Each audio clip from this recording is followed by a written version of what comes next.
Olá, tudo bem? Direto dos estúdios da B3, eu sou o Carlos Sambrana e converso com o Rodrigo Galindo, CEO da Croton, sobre política e economia. Galindo, não tem como a gente falar sobre uma empresa no Brasil hoje sem olhar para o cenário macroeconômico e político. Porque a política hoje se mistura com a economia se mistura com a política e está todo mundo tentando entender o que está acontecendo com esse país. E nesse meio tempo vocês ainda fizeram uma aquisição ousada de 6 bilhões pela Somos. O que mostra que vocês estão acreditando no país. Como é que você está enxergando esse cenário hoje? Olha, como eu comentei no bloco passado, eu acho que todas as nossas decisões, inclusive as decisões de investimento, elas são sempre pensadas no longo prazo. Então, a proposta que a gente fez para a Somos, por exemplo, se a gente entende qual que é o ciclo de negócio de Somos, é um ciclo de negócio de 19 anos, de 15 anos. O ciclo de negócio do ensino superior é um ciclo de negócio de 5 anos. Então, a gente não pode tomar decisões de investimento só pensando no curtíssimo prazo. É óbvio que a gente tem que considerar o curto prazo para tomar as nossas decisões também, porque você tem investimento, você capta dívida, você tem que entender qual é a geração de caixa para ter conforto que no curto prazo você vai ter todas as suas obrigações disponíveis para serem cumpridas, mas a decisão não pode ser pensando só no curto prazo. Então, eu acho que para o nosso negócio, para a nossa indústria, o principal indicador macroeconômico que impacta o nosso negócio é emprego ou desemprego. A gente já tentou estabelecer correlação com outros indicadores macroeconômicos, PIB, inflação, juros, mas nenhum deles gera alguma correlação estatisticamente relevante. Desemprego, sim. E é um negócio muito mais resiliente a qualquer intempérie da economia, inclusive o desemprego. A gente tem percebido que o aluno deixa de consumir outros serviços e produtos antes de deixar de estudar. Porque a gente tem algum impacto geralmente em taxa de evasão, algum impacto em inadimplência, mas não necessariamente em intake e re-enrollment, e rematrículas. Então, eu acho que a gente tem sim uma aposta de crescimento muito importante na companhia, tanto na educação básica quanto no ensino superior, com todo o projeto de Greenfields, e a gente acredita que o Brasil tem, ainda que esteja num momento de bastante instabilidade política e, portanto, instabilidade econômica, a gente acha que é um bom momento para a gente se fortalecer, especialmente em regiões onde a gente não atua. Agora, como é que você enxerga o cenário no país? Agora, saindo um pouco do teu negócio, olhando para a política e economia, você falou até o emprego é uma questão que vocês olham muito, e a gente tem mais de quase 14 milhões de desempregados e esse índice não muda. Verdade. A gente vem de 2014 para cá, é como se 2014 não tivesse acabado. Nós estamos numa crise interminável. Quando parece que vai melhorar, vem alguma outra crise e bota o país lá para baixo. Como é que você está enxergando o cenário? Olha, eu acho que esse é um momento muito crítico, onde essa instabilidade vai mesmo acontecer por conta da incerteza política, né?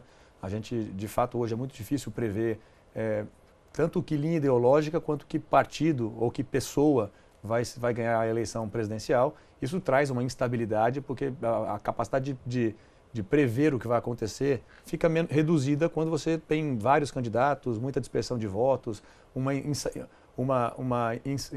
incerteza ainda de quais serão de fato os candidatos da eleição. Então, acho que tudo isso ajuda a gente ter um cenário de muita incerteza. Eu acho que, passada essa incerteza das eleições, o que vai pesar é qual corrente política levou a eleição, ganhou a eleição presidencial. Mas, independente da linha ideológica, da matiz ideológica desse candidato que vencer, eu acho que o candidato vai trazer segurança econômica para o país se ele assumir determinadas bandeiras que são fundamentais para o país, como por exemplo, reforma da Previdência, como, por exemplo, a manutenção do gasto, a manutenção do teto do gasto, do gasto público, como, por exemplo, tentar, ainda que não seja a reforma política ideal, mas tentar fazer movimentos para que o Brasil tenha uma reforma política que melhore um pouco o quadro político. É inviável um país presidencialista com a quantidade de partidos que a gente tem hoje. Então, trazer essas discussões que todos os brasileiros sabem, que são relevantes, que são fundamentais, mas que precisa de ambiente político para serem implementadas. E a gente não teve nos últimos anos ambiente político para implementar. Talvez com uma eleição, independente de quem ganha, a gente consiga ter um pouco mais de previsibilidade, mais estabilidade. A nossa expectativa, a nossa esperança é que, de fato, esse presidente, seja ele qual for, cumpra essas bandeiras e faça ainda que não sejam as reformas perfeitas e ideais, porque elas são muito mais complexas, mas que a gente aponte em sentidos corretos para todas essas reformas que são necessárias. Mas a gente tem candidatos que estão despontando que não defendem esse tipo de reforma. Isso traz algum tipo de instabilidade até para o teu negócio, de você olhar e segurar um pouco? Olha, eu acho que não, a gente não tem restringido investimentos, até porque a gente pensa no longuíssimo prazo. E os nossos investimentos eles trazem um nível de segurança bastante mais alto, porque a gente está basicamente entrando em áreas, oferecendo cursos em regiões onde aqueles cursos não são oferecidos ainda. Então vai ser a primeira oferta. Então o risco de não ter demanda affordable para aquele produto é muito mais baixo, o que nos dá segurança de, mesmo com alguma instabilidade, manter os investimentos. Mas voltando a pensar no Brasil e não especialmente na companhia, eu acho que a gente vai ter que separar um pouco o que é campanha política do que é a gestão do presidente eleito. Então, a gente já viu no Brasil muitas bandeiras que foram, e fora do Brasil também, muitas bandeiras que foram defendidas na eleição não necessariamente serem, de fato, as bandeiras que foram priorizadas pelos candidatos depois de eleitos. Então, eu acho que a gente vai precisar esperar. Então, você acha que não tem jeito? Por exemplo, a reforma da Previdência é inequívoca. Tem que acontecer. Eu acho que ela tem que acontecer. Mesmo quem está falando que não vai fazer, vai ser obrigado a fazer. Eu acredito que vai ser instado a fazer. Eu acho que a sociedade precisa assumir a responsabilidade de aceitar e defender uma reforma da Previdência. Né? Porque é uma medida que é dura, é uma medida que não é populista, mas a sociedade precisa entender que ela é necessária. Então, e várias outras medidas, a gente está falando aqui de uma delas, que é a reforma da Previdência, mas tem outras medidas que precisam ser também, que são duras, que são desgastantes, mas enquanto a sociedade não assumir o seu papel de cobrar que qualquer candidato faça ou implemente essas reformas, a gente vai ter aí o risco de algum candidato que tem uma visão diferente não defender essas bandeiras. E vai estar apoiado pela população, o que é ruim. Você é otimista com o Brasil? Eu sou otimista com o Brasil. Eu acho que o Brasil é um país forte, com instituições que são fortes, acho que são robustas, e acho que toda a instabilidade que a gente passou de 2014 para cá, para mim, só reafirma a fortaleza das nossas instituições. Eu acho que a gente tinha tudo para ter dado errado e para as instituições terem sucumbido, e elas não, estão fortes aí, fazendo seu trabalho, fazendo seu papel. Você pode concordar, discordar, achar que em determinado momento uma dessas instituições tomou decisões erradas ou não, mas o fato é, elas são instituições robustas dentro do país democrático. E acho que isso é um bom sinal de que o Brasil tem um bom futuro pela frente. Você é otimista com os políticos do Brasil? Eu acho que tem um grupo de renovação política que pode, no futuro, fazer a diferença para o país. Ninguém imagina que essa renovação política vá já acontecer agora, nessa eleição. Mas acho que tem muita gente percebendo que a gente precisa ter candidatos que sejam de novos vieses, que venham do mercado, que venham mais preocupados e preparados, entendendo que políticas sociais funcionam ou não funcionam. A gente tem que desmistificar um pouco também que todo empresário defende candidatos pró-mercado. Eu acho que não tem espaço para um candidato só pró-mercado.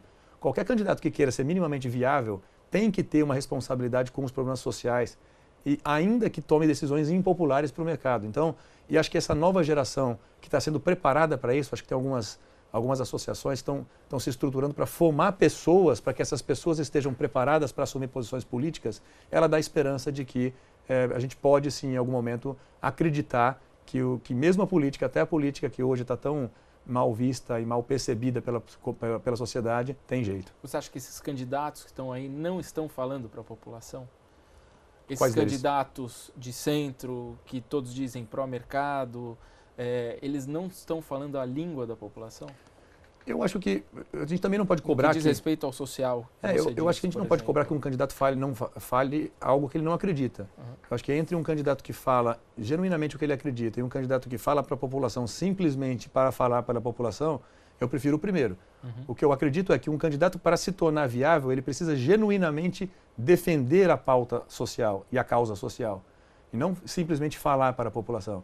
Então ele precisa defender a pauta social. Então esse equilíbrio entre a pauta do mercado, que é uma pauta que no curto prazo faz muito sentido técnico, econômico, tem que estar equilibrada com a pauta social. Quem está passando fome hoje. Não adianta a economia ficar boa daqui a 3 anos, porque ele não tem 3 anos para passar fome.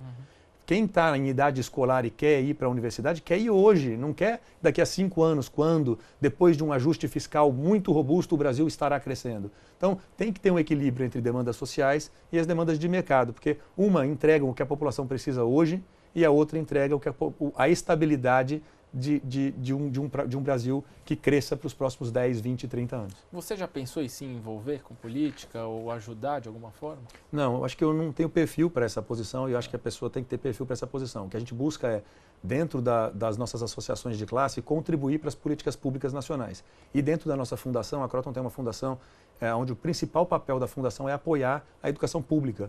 Por que educação? Porque é o meu métier, é o meu ambiente de trabalho, é onde a gente acredita que a gente pode contribuir mais.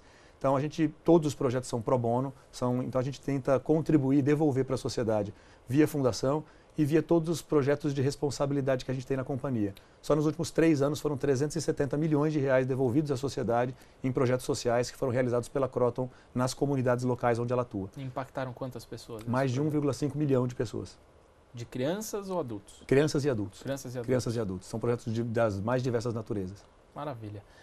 Galindo, estamos chegando ao final do programa e eu sempre deixo esse espaço para que o convidado fale com quem está assistindo a gente. Por favor, a câmera é sua. Bom, Samara, obrigado pela oportunidade. Baseado aqui na conversa desse último bloco, eu acho que eu queria passar uma mensagem de otimismo, uma mensagem de que a gente precisa acreditar, né? Os empresários brasileiros precisam acreditar no país. Acho que a economia não cresce e cada vez que os empresários são mais pessimistas ou deixam de fazer investimentos, reduzem seus quadros ou tomam decisões de reduzir o tamanho das suas operações, a gente alimenta um processo de menos crescimento no trimestre seguinte. Então, acho que é um processo, é um círculo vicioso que a gente precisa romper. Então, acho que fica aqui uma mensagem de otimismo que a gente precisa acreditar que o Brasil vai funcionar, que o Brasil vai dar certo. Por mais instabilidade que a gente passe, a gente pode fazer esse Brasil, a gente pode contribuir e fazer a nossa parte para o Brasil se desenvolver. Queria dizer que, no que diz respeito à Kroton, a gente está muito focado em entregar educação de qualidade, com responsabilidade social, em todos os níveis da cadeia, desde a educação básica até o ensino superior. E a gente acha que com isso a gente está dando a nossa parcela de contribuição para um Brasil melhor, para um Brasil mais produtivo e para um Brasil que tenha menos desigualdades sociais. Tá ok, muito obrigado, Galindo. Obrigado. Eu agradeço novamente a presença do Rodrigo Galindo e a você que nos acompanha na TV Dinheiro. Muito obrigado e até o próximo Moeda Forte.